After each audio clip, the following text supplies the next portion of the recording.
今年这个干旱的情况很严重啊！你看这些小池塘，基本上都见底了，这是以前从来没有发生过的。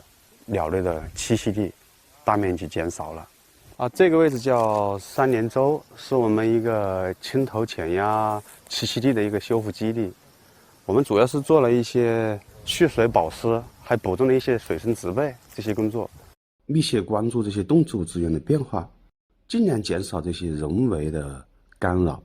我们这几年做的这些修复项目啊，这一次还是显现出了效果。大家现在可以看到现在今年的候鸟回来还挺多的这里面有青头潜鸭，有这个绿头鸭比较多的，还有黑天鹅。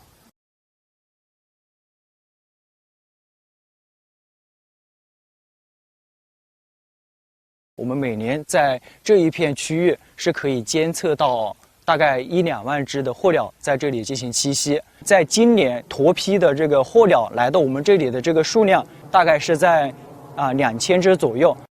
我们通过湿地保护与恢复和特耕还湿项目，在受损的洲潭上实施了候鸟栖息地修复工程，建设了蝶形湖泊，扩大了候鸟的栖息地。